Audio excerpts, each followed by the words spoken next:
Do you think that direct-to-consumer platforms always have to be small and cute? Think again. Today's guest works at a company reaching over 350 customers and selling products from over 250 farmers. They're all organic or in the transition towards, and now they're starting to figure out what regenerative means to them. This is a fascinating approach. First, they've built the scale with an organic, which is usually already much better than conventional, and they have the LCA's data to prove it from an emission point of view, let alone the taste, specifically in this case on citrus.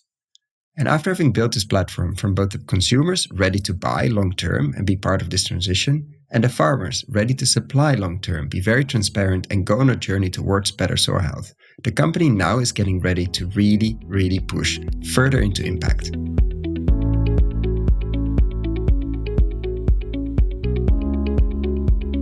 This is the Investing in Regenerative Agriculture and Food podcast, Investing as if the planet mattered, where we talk to the pioneers in the regenerative food and agriculture space to learn more on how to put our money to work to regenerate soil, people, local communities, and ecosystems while making an appropriate and fair return. Why my focus on soil and regeneration? Because so many of the pressing issues we face today have their roots in how we treat our land and our sea, grow our food, what we eat, wear and consume. And it's time that we as investors, big and small, and consumers start paying much more attention to the dirt/soil underneath our feet. To make it easy for fans to support our work, we launched our membership community, and so many of you have joined us as a member. Thank you. If our work created value for you, and if you have the means, and only if you have the means, consider joining us. Find out more on gumroad.com/investinginregenag. That is gumroad.com/investinginregenag, or find the link below.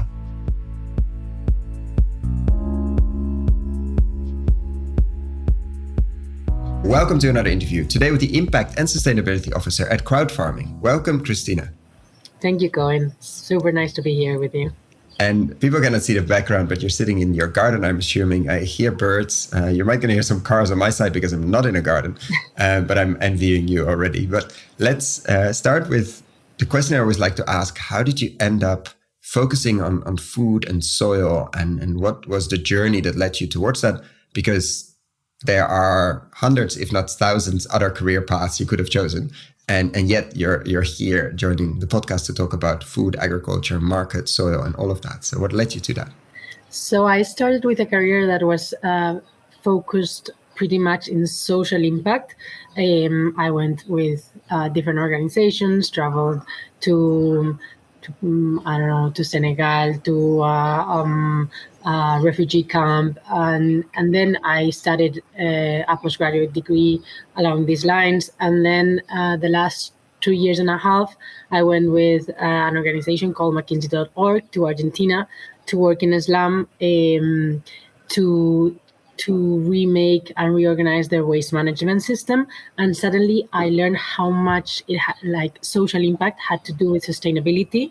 We focus a lot in recycling, in source separation, and how much it had to do with financial sustainability, right? So I learned that the balance of these three was super important. And if we didn't manage the climate crisis, the social crisis was going to be huge. So that kind of drove me to the whole sustainability, to seeing it into perspective and not only the social part. And then I wanted to come back home and I learned about crowd farming. So I joined as a sustainability and impact officer here. Yeah. And crowd farming, I mean, the word is already, I mean, you called the company like that. And of course, other people would say, we're also using the crowd for farming. But in this case, it's the company based in Spain. And for anybody, of course, I'll put the link to the website in the chat that maybe has heard about it or has never heard about it. How do you normally describe what crowd farming is? And then, of course, we'll unpack that journey. Okay. So crowd farming is a platform that connects farmers, organic farmers, directly to consumers, and we're leading the direct sales market here in Europe.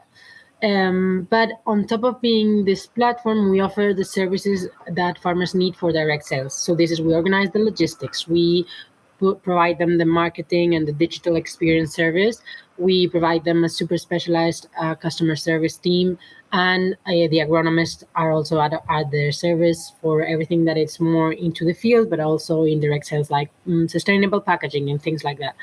And currently we have, just to put kind of the context, we started 5 years ago in 2017.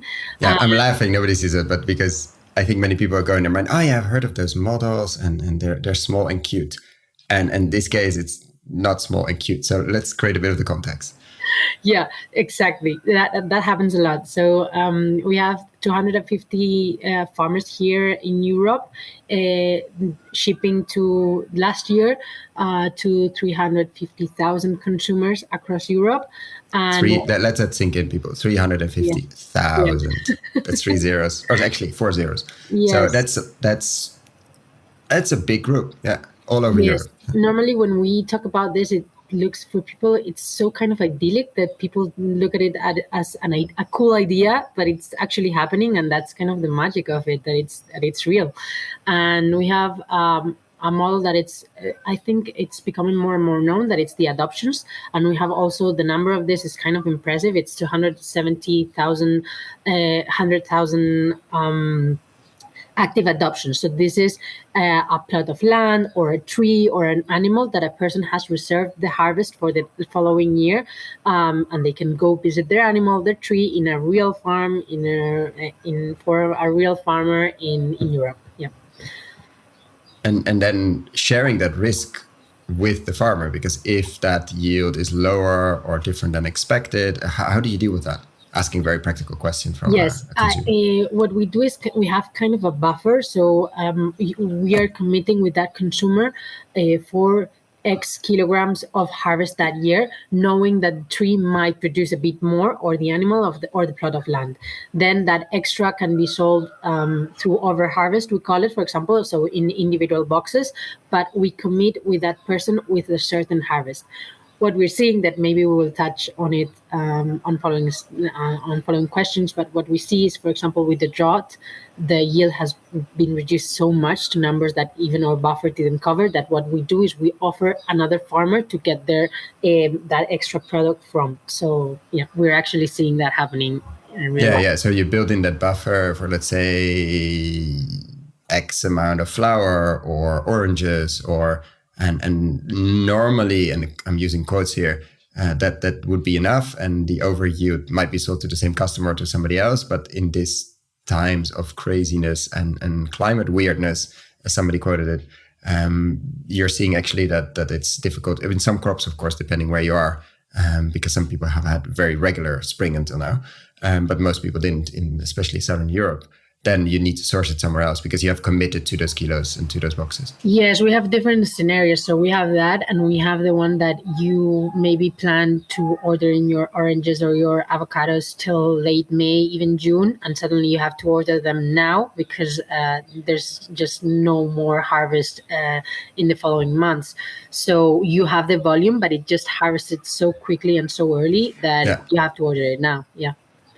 So that's the relevance of a super good customer service team, that they are not only there kind of to solve shipment incidents, they're there to tell them, okay, this is what's happening. This is the context, and we are working with nature and with real farmers, and your product is waiting on the tree and not in a cold chamber. So this is why you have to wait, or you have to order in advance, because this is nature and this is what happens. It has its own rhythms. Yeah.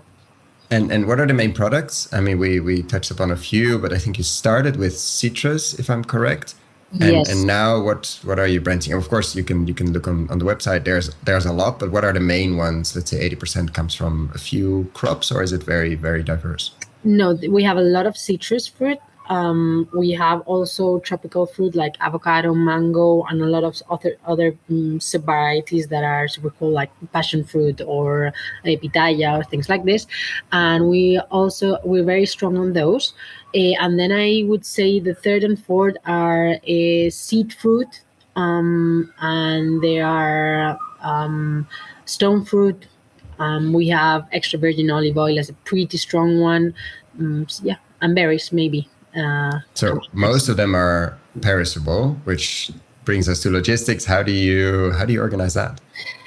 Yes, so this is because let's say the alternative, the supermarkets and distribution chain have been investing for a long time, first of all, and got pretty good at it with all the waste and the weeks in cold chain and losing of flavor, etc. But at least, unless there's strikes, but they show up very regularly. And if you're just a general consumer in a supermarket, you would never question that because it's just always there.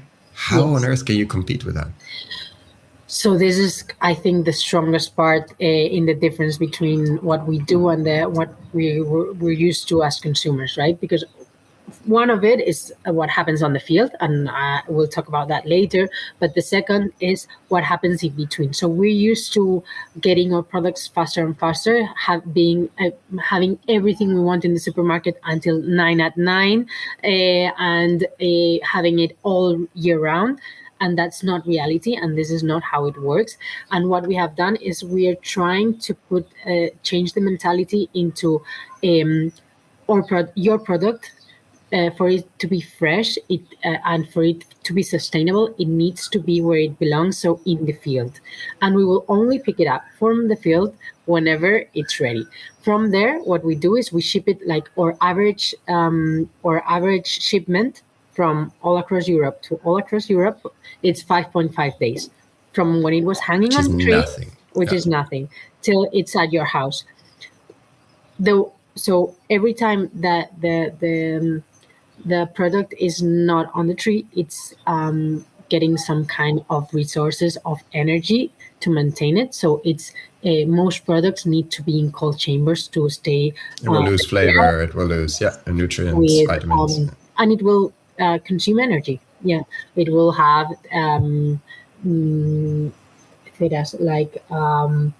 different products to maintain it the way it is, and also a huge difference is the food waste, right? Because so that we have all this kind of homogeneous food that it looks so beautiful and so shiny, they have discarded a lot that are not the perfect size, that have little marks from being on the field. They're out there, so they're going to get little marks from the rain, from a little bag for something. So all of this is discarded, and so this creates a huge food waste. So these two, I would say, they are the two biggest difference. But of course, like becoming really, really good and really efficient in logistics is one of our biggest wins. The good thing we had at the beginning is the citrus fruit travels super well. Like it is a super strong fruit. But now that we're broadening our portfolio, that we're going into stone fruit, berries, it is becoming more complex. But thanks God, we have a lot more experience and we can deal with these new challenges now. We would get bored if we didn't have this, yeah. You just had boxes that stayed fine forever. Yeah, it would be boring. So how did you, do you have your own trucks? How do you make sure you create also economies of scale there? Because of course it doesn't make sense to send 6 boxes of oranges to Berlin and then 2 boxes to London and then another few boxes somewhere else. Like, how do you make sure it makes sense and not my orange is going to be amazing but cost at least 10 euros a kilo, and that would just be unsustainable? So exactly, it has been a journey.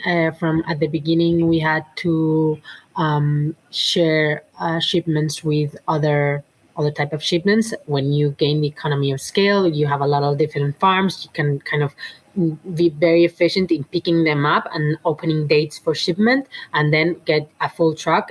We don't have our own trucks, so we hire companies to do the long hauls. So this is kind of the big trucks, refrigerated with that they travel, like the average last year was over 90% capacity. So we try that every journey counts.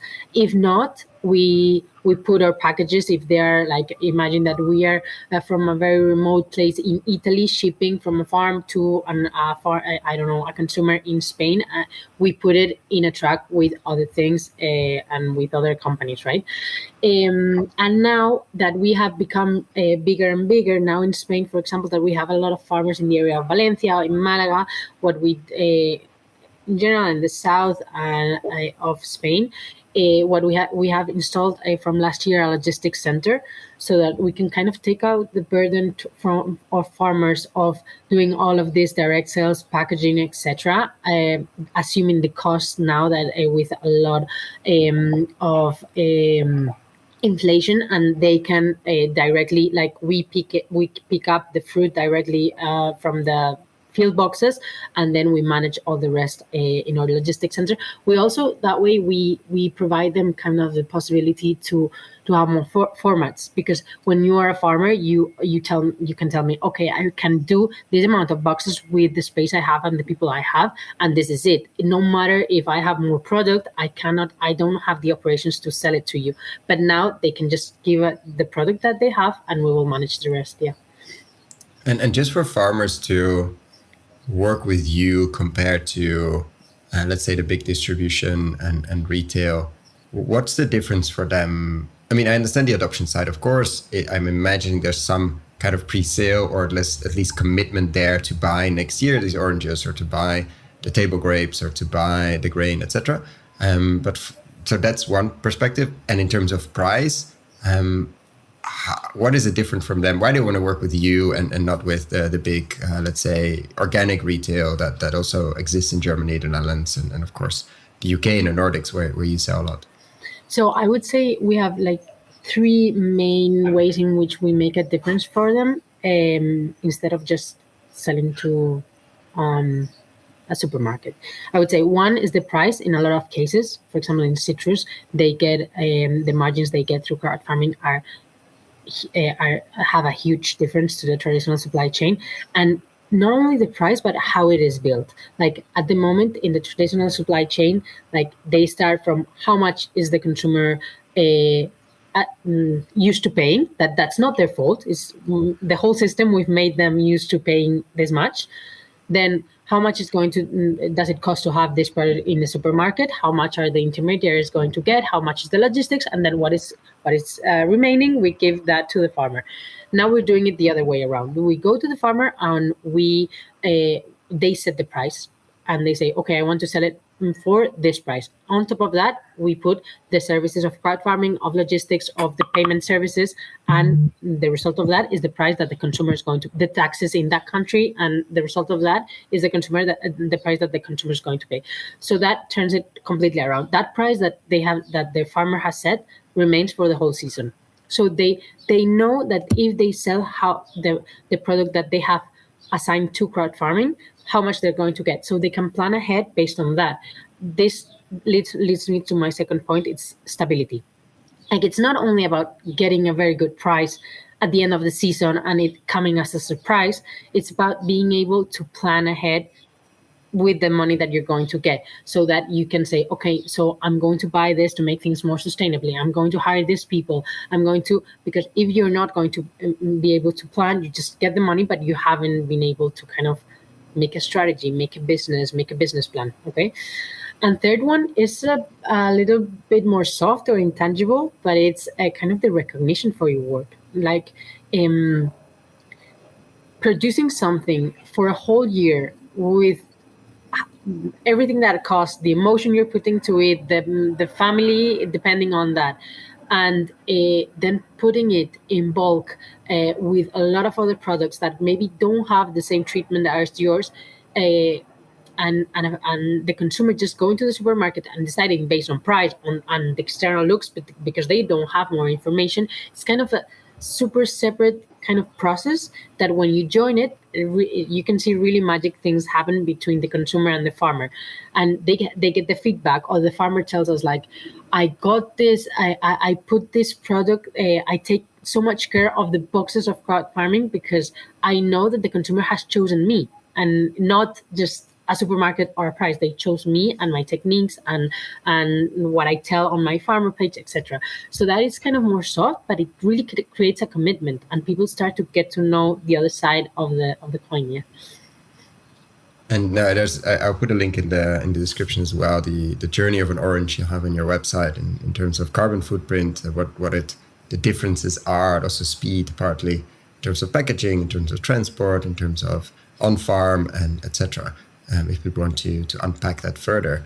And then, so where are I mean, where are the limits of this in the sense of you're seeing we're going to the softer fruits, which definitely I think in terms of transport is challenging, but you're also doing pasta or you're selling it, you're doing extra virgin olive oil, other non-perishable goods or less perishable. Where do you see the limit of like how much of an average diet or shopping can I get from it, or do you see people saying, okay, I'm getting my oranges and my avocados and that's enough? Like, how do you see this going over the next, let's say, 5 years? Would it become a real, you are, but like a bigger competitor to traditional retail?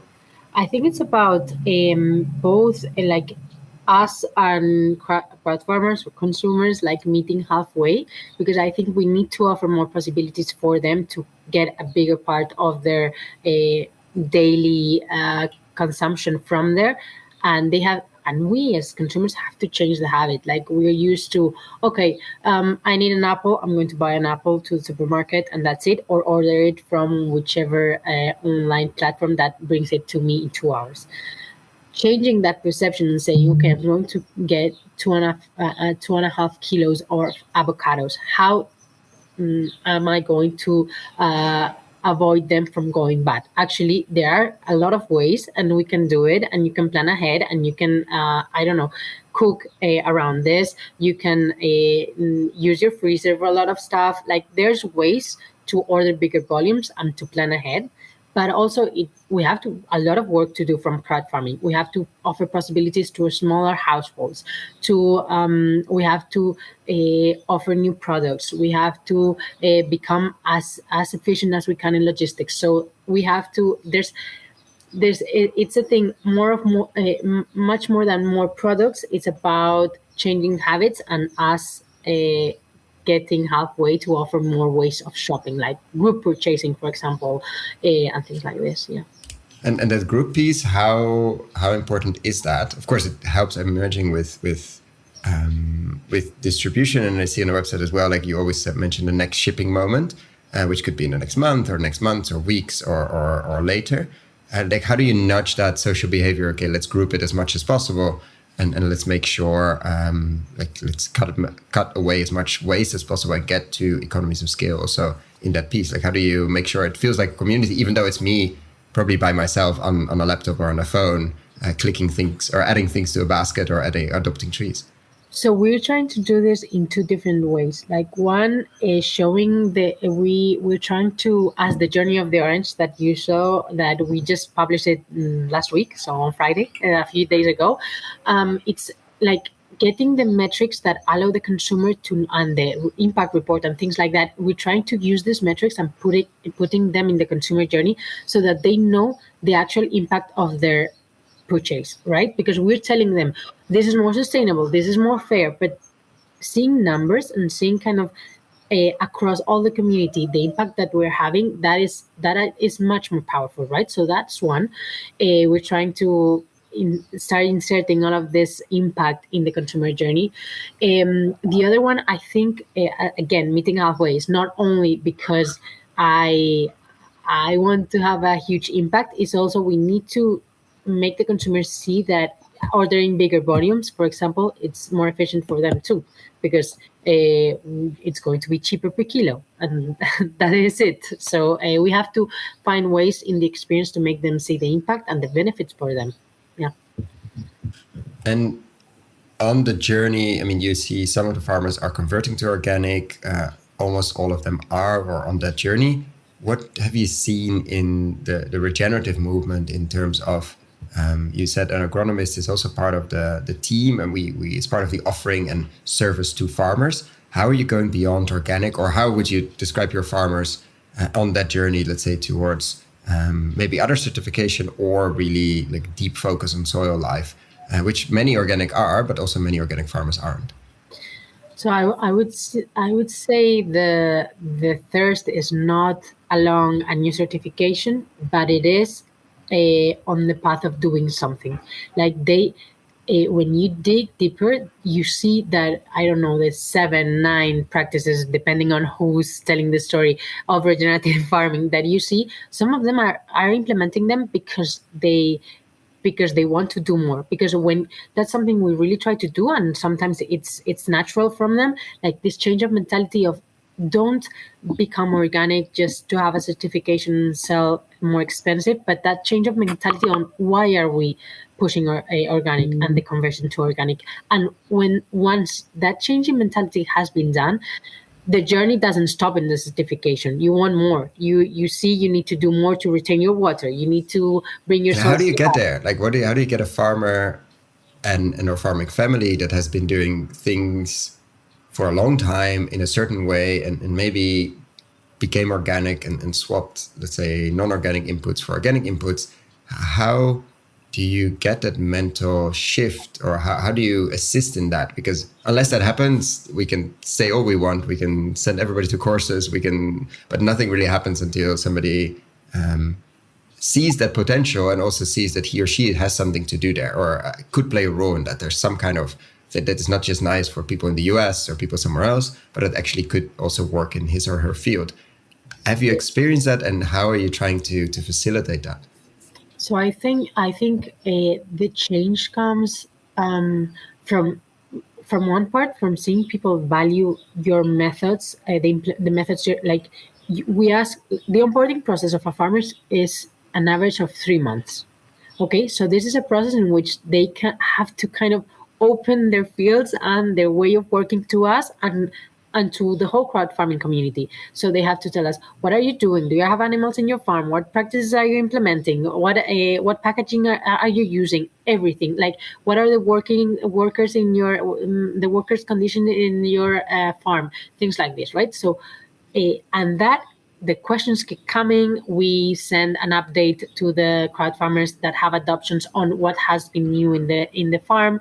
They get the feedback from the crowd farmers. So all of this, like someone actually listening to your story and the things that you're doing for your field, and normally they love their field, they love their trees, and they want to see them come to life. So having someone paying a real price, you not being on survival mode, but actually being kind of stable and calm to, okay, the things that I care most, that it's my field and my farm and my trees. Now I have the brain space to kind of and this someone who's listening on the other side to tell the story. So it can I think it comes kind of naturally.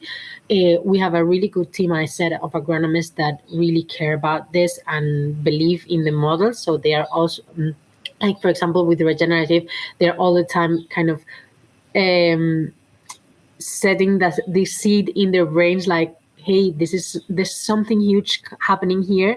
Let's start with it. So for now, it has been a lot of awareness in both sides. Like in the consumer side, we're trying to kind of start to get them to know this concept of what is regenerative and why we care about this. On the farmers side, the same.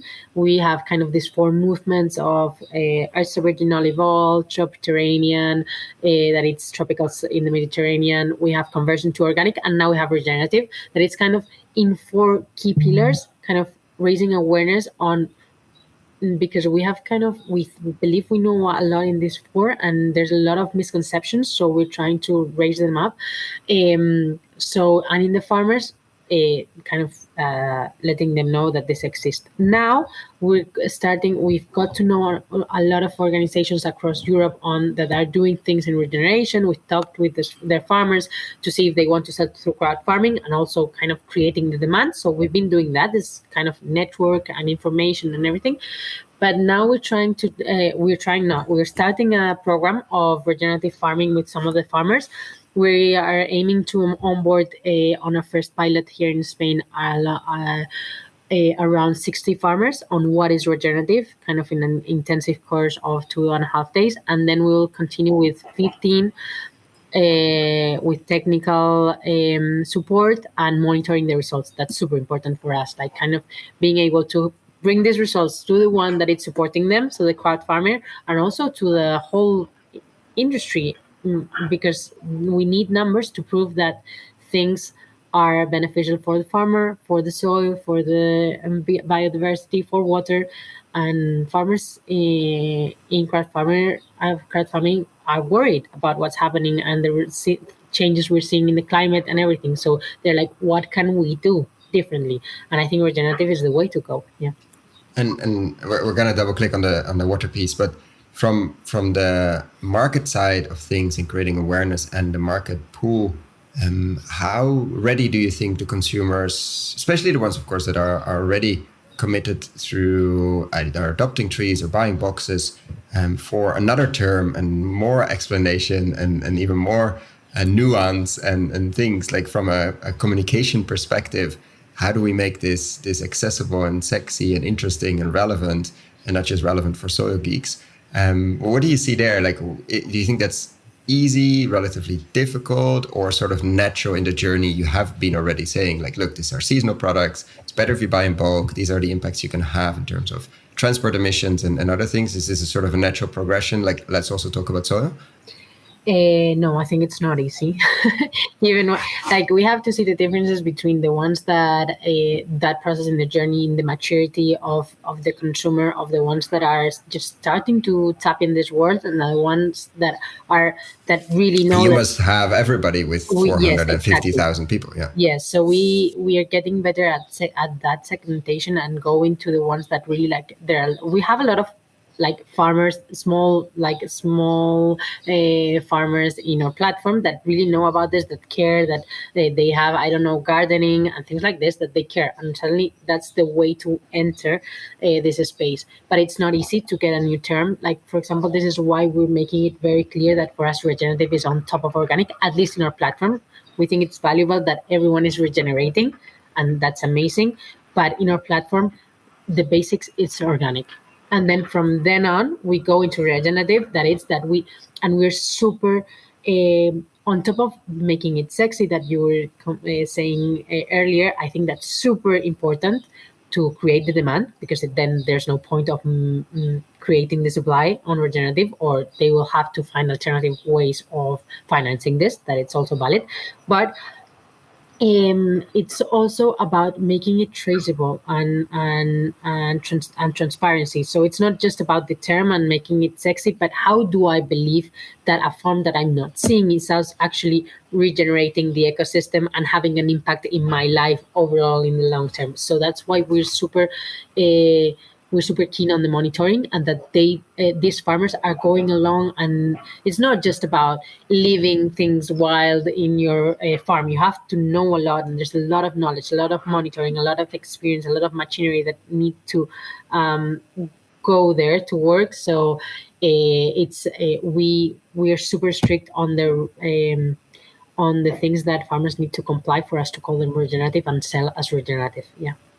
In that sense, you have a unique opportunity there, because you, unlike the other big distribution, you have already separated most, like you get from your tree or your farm, or you adopted that and it gets to your house. For many other players, it's completely impossible to trace that orange from tree to door. So there is a unique opportunity there. But so what are you measuring? And what do you would like to measure? What are barriers there in terms of the impact, let's say, the outcomes in the field, on the farm?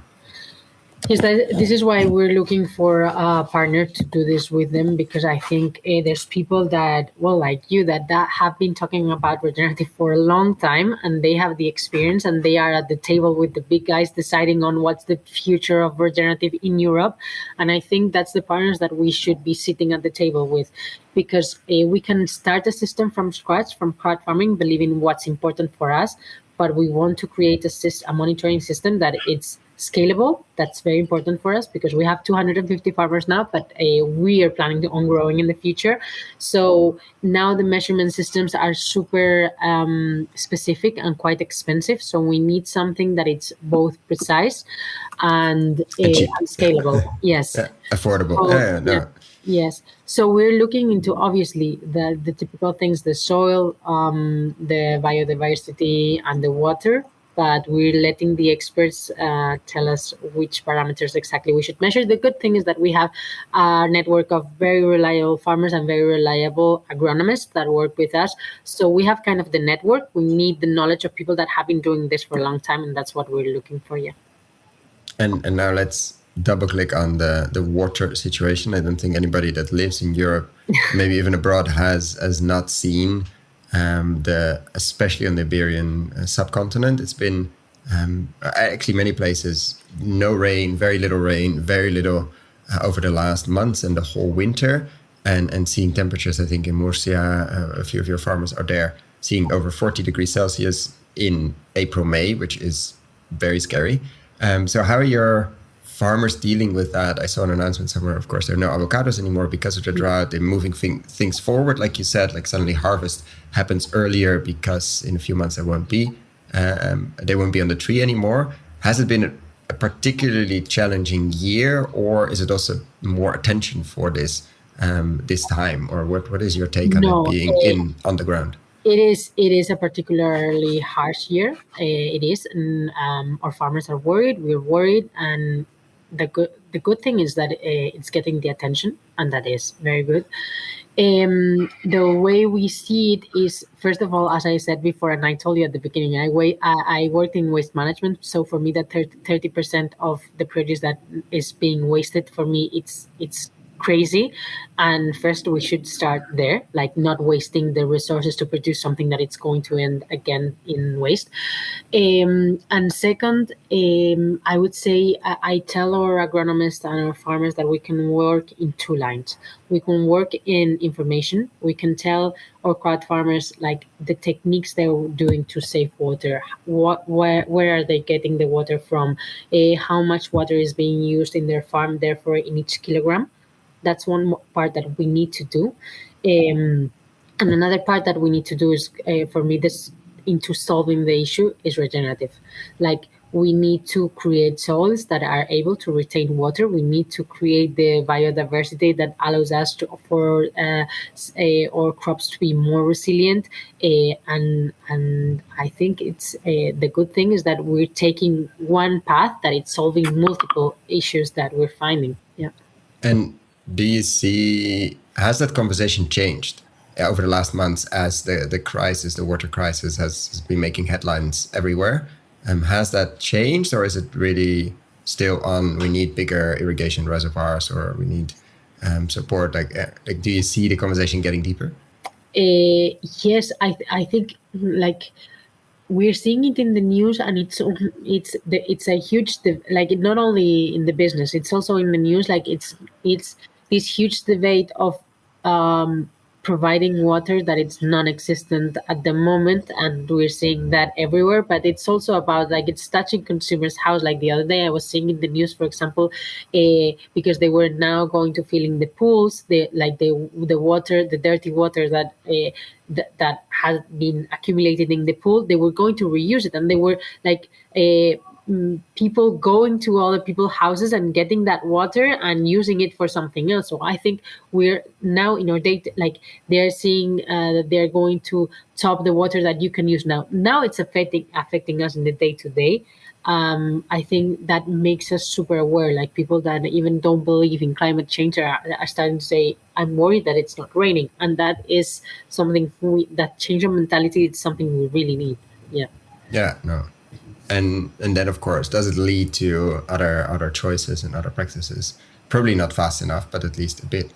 And in terms of the role of money in this transition, also for crowd farming, but also for the crowd farmers, what have you seen, or what would be your main message to? I always like to ask this question of if there would be a room of smart impact investors, and we're doing this in a theater, and I would ask you, what is your main message? Of course, without giving investment advice, but from what you've learned on the ground, selling these things literally to the kitchen table, what would be your main message for people working in finance, working to manage their own money or other people's money, of what they could do, where they should dig deeper, where they should go and learn, where they should focus? What would be your main message to them?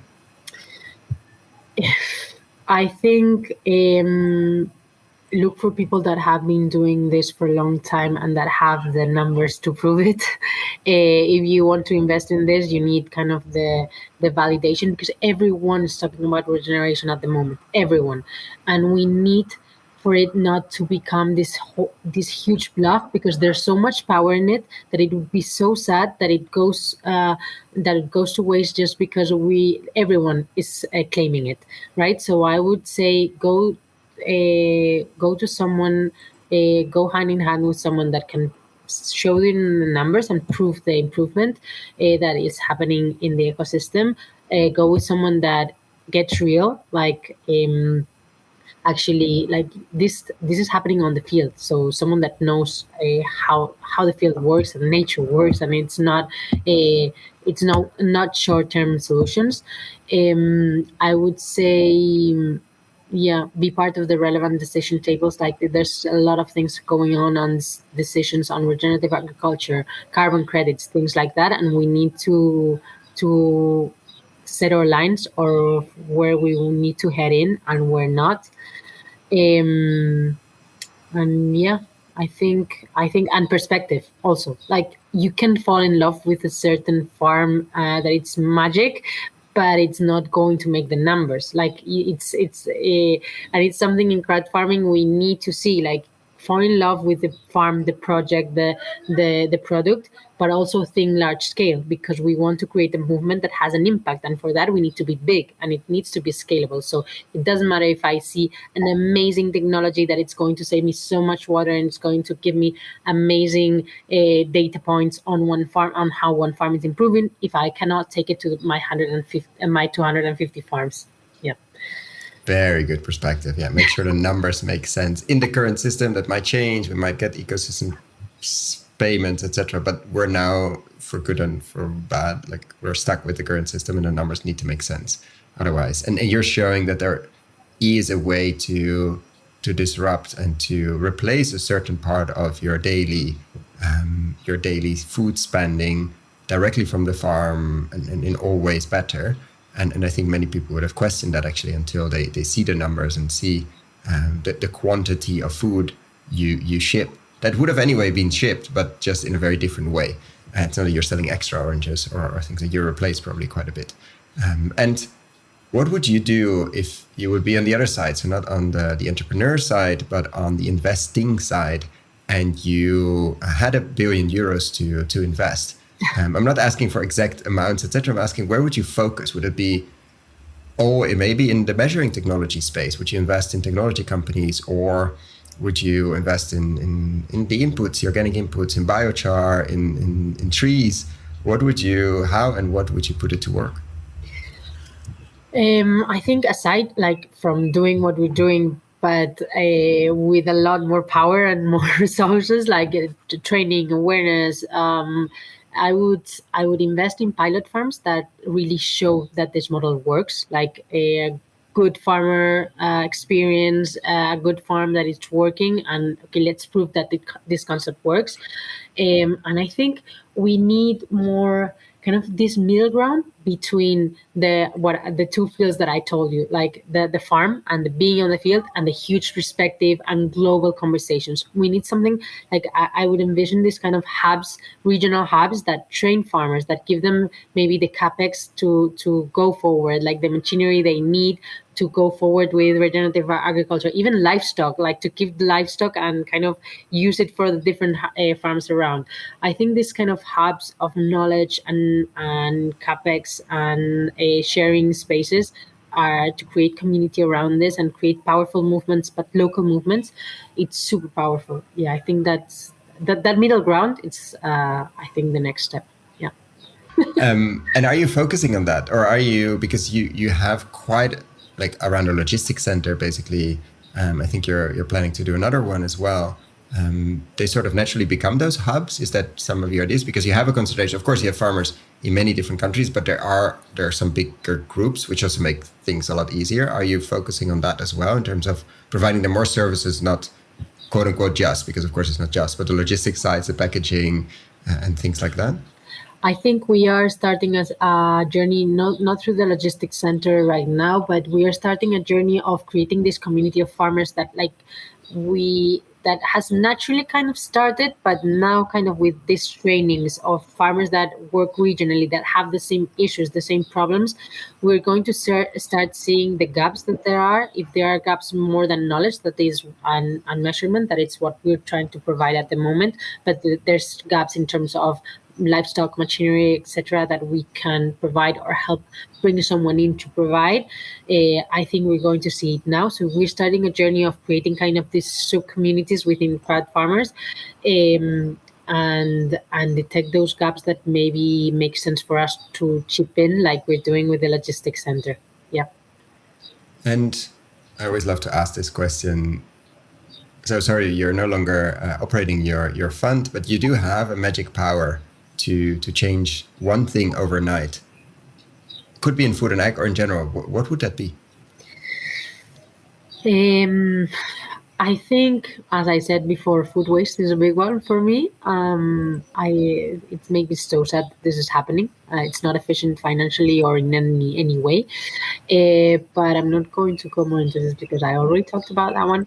I think for people to actually see, I think it's beautiful to see how your food is produced.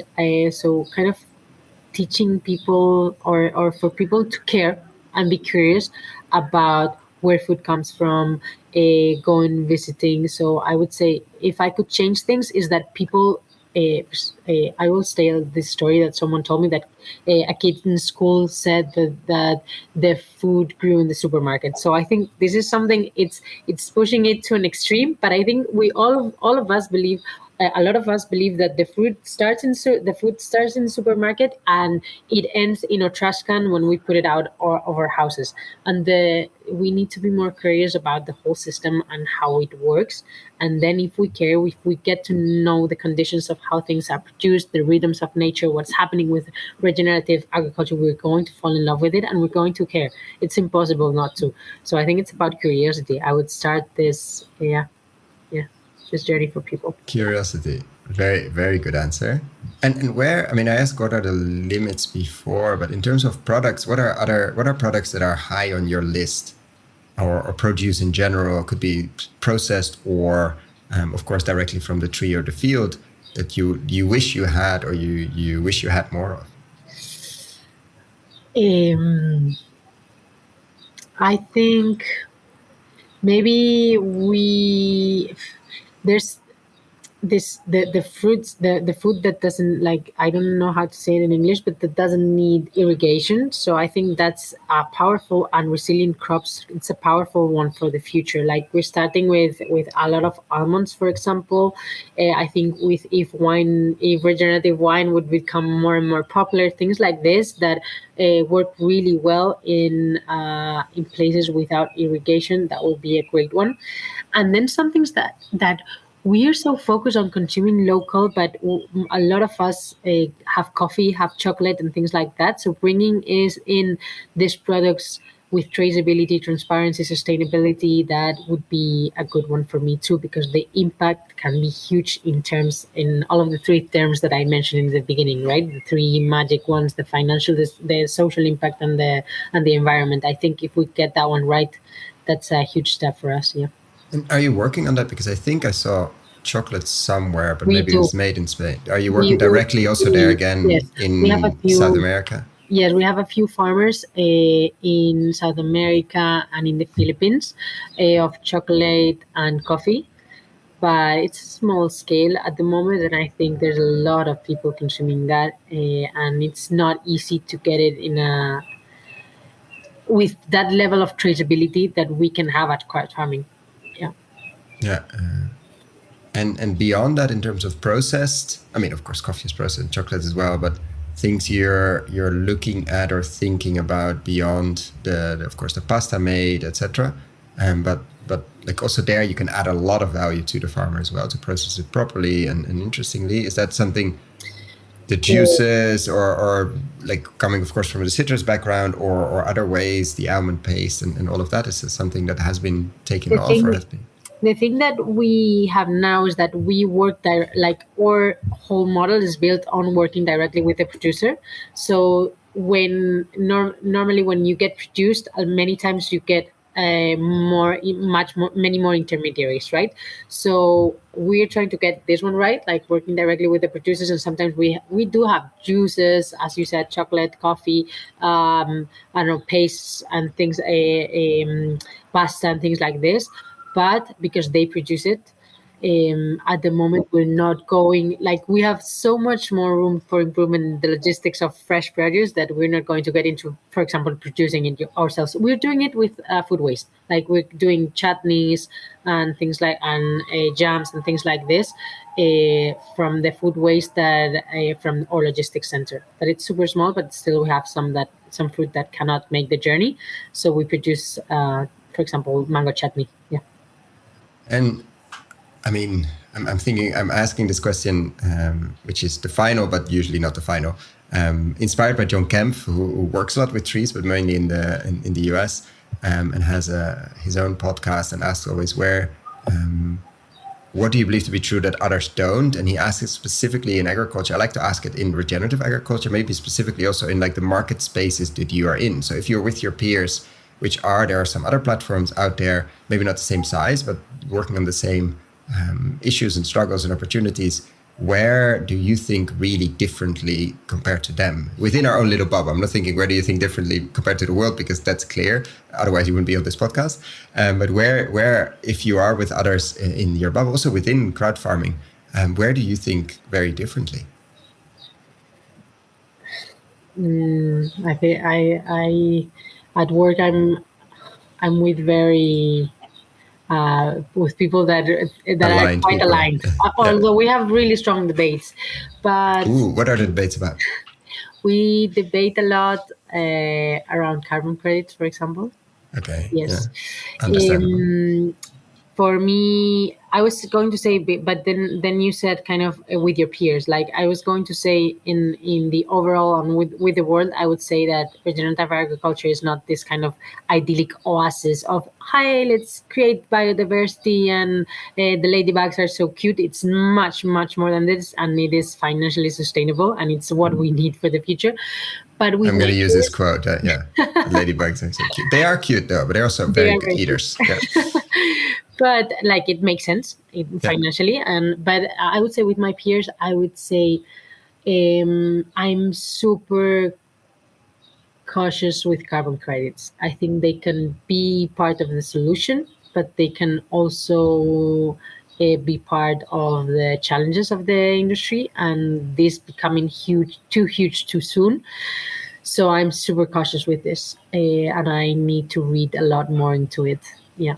I think this is where I have the good fights. Yeah. Yeah, no, it's very interesting because I just had a conversation just before this call actually, and somebody as well working very closely with poultry farmers and in a tree system, and also it could be very interesting because the potential, especially poultry plus trees and certain crops, is a lot. Like the first research shows very interestingly, but then how do you make sure the farmer has agency and the farmer decides when to sell, and the farmer decides, and it's a tool in the hands of farmers. We always come back to that, and not some other speculative. And then there's the other side. We interviewed Rumi on this show, and we have interviewed Sekem, which should be out now as well, that they use carbon credits to basically scale, I'm going to get the numbers wrong, but I think to 40,000 farmers using biodynamic practices in Egypt without having to raise prices. So they say we cover the premium of biodynamic, and people can just sell for the same prices because we use carbon credits in this way. So, and then it's that tension. Okay, how is it used? Is there money on the table? Yes. Do we want huge polluters to offset their carbon and then we're all fine? No.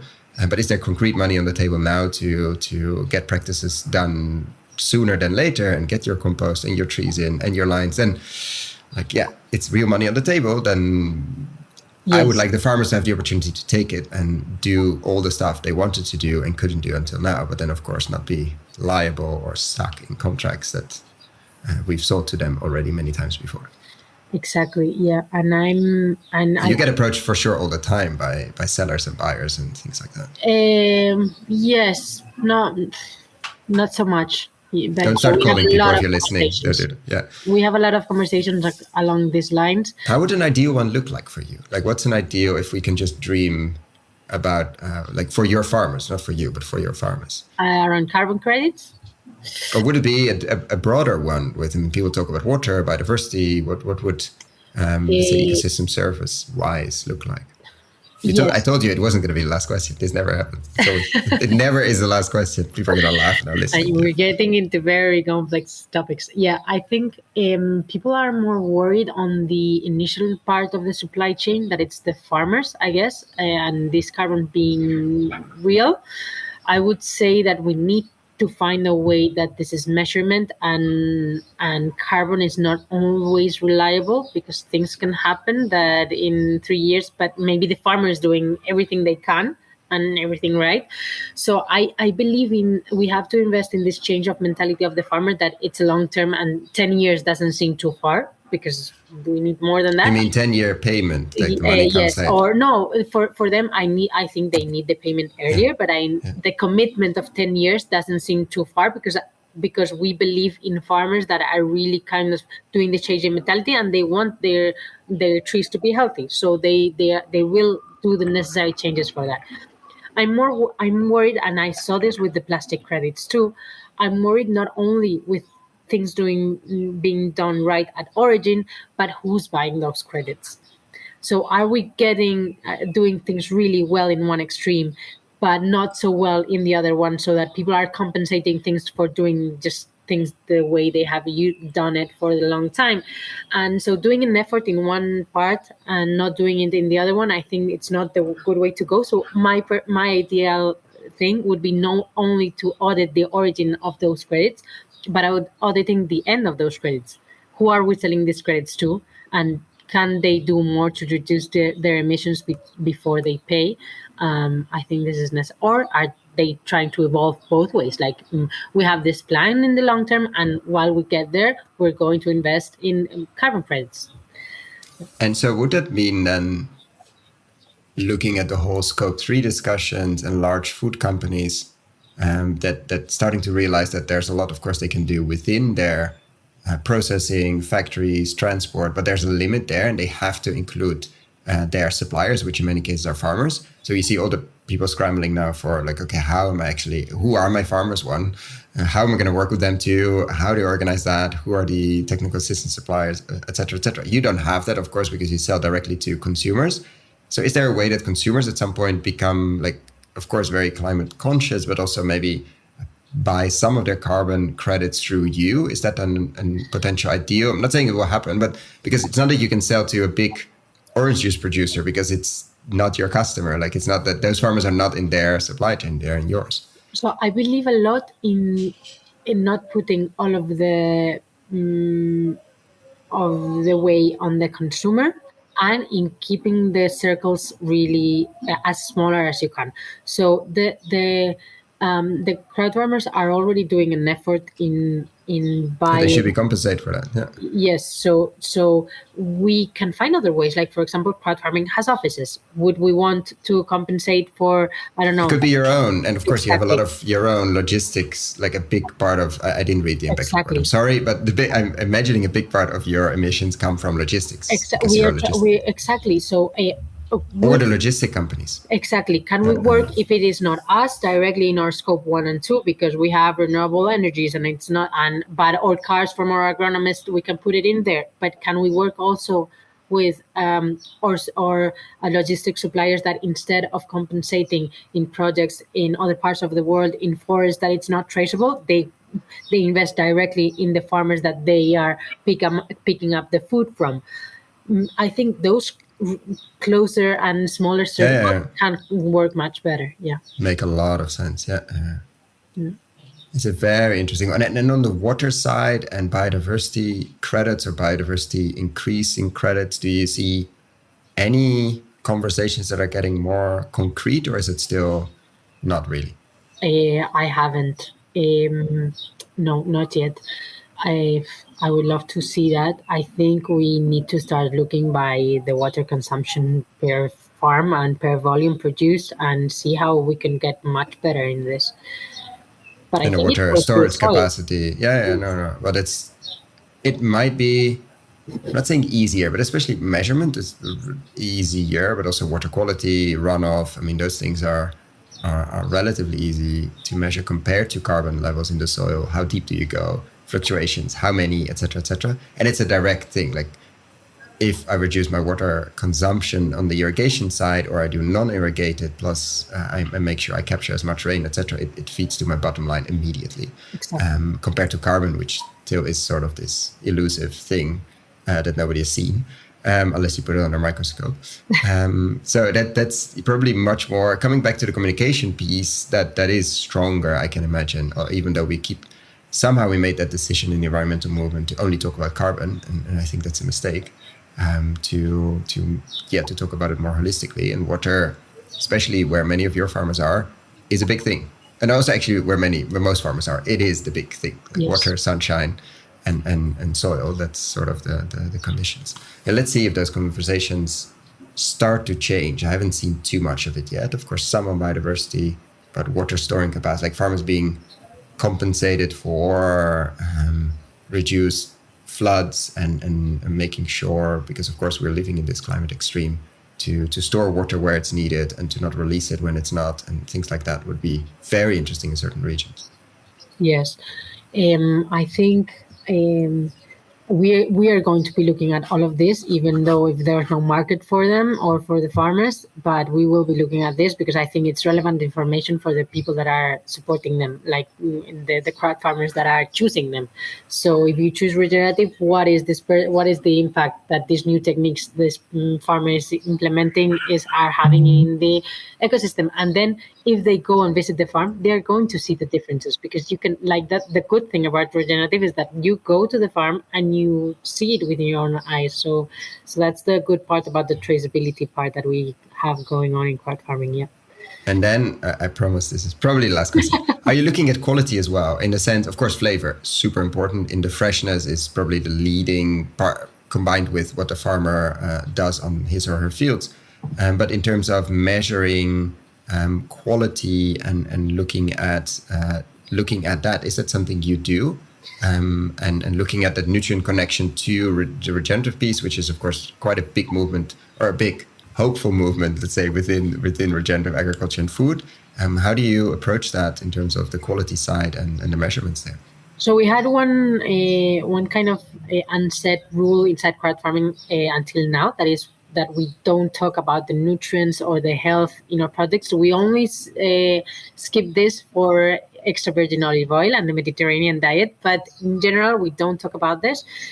But now with regenerative, we're thinking, I have a biologist in my team at the moment, so we're rethinking this in open the conversation into nutrients, and if we can openly say, because we only say things that we're sure of, openly say. You have to start measuring first. Yes. Yeah, of course, you have to do it internally, and yes. It would be fascinating to see from different years, different farmers, after transport as well, to see what it does with, and then buy your average, quote unquote average, organic orange in the supermarket, or almond, etc., and see what differences are, if they are there, because it might be. That makes a lot of sense. Not only in measuring it, it makes a lot of sense. Not only measuring it on the field based on the different techniques, but also after the journey, and with differences of, I don't know, from 5 days or 4 days to 2-3 months. Yeah. Yeah. No, I've noticed the differences with fresh oranges, having traveled 4 or 5 days max compared to stored ones. I mean, the smell, if you open those boxes, is completely different from what you're used to. The problem is then you're spoiled, obviously. You cannot go back anymore. Everything else tastes like bland. But it's an interesting one to put data underneath that, and then what to measure and not to measure. It opens a whole new paradigm and world. But very interestingly, of course, because you're dealing with 250 different ones, and quite a few are doing similar varieties or similar crops, you can start seeing hopefully interesting outcomes. But we're not like in this journey that you saw in the blog. We are comparing an orange that goes from Valencia, in both cases in the supermarket, but we have, I don't know, avocado coming from the other part of the world that has been picked before it is, or even oranges before it is ready. Then it goes in maturing chambers, and this is this has an impact on flavor. It's obvious. So we need to see the way of testing these organoleptic conditions and things like that, and nutrients. That would be super interesting. Yeah. I'm looking forward to the infographic of that. and let's see what it tells us. So, and I want to be conscious of your time, and thank you so much for being here with us. Of course, the work that you do, but also coming here to share with the podcast your journey so far, and wishing you, of course, all the luck in that, and hopefully be checking in at some point to look at the regenerative journey and what you've learned, what you've seen, and who knows, some nutrient density data as well. Thank you very much. Super interesting conversation. It was super nice to get to talk to you, Juan. Thank you so much for listening all the way to the end. For the show notes and links we discussed in this episode, check out our website, investinginregenerativeagriculture.com/posts. If you like this episode, why not share it with a friend or give us a rating on Apple Podcasts? That really helps. Thanks again, and see you next time.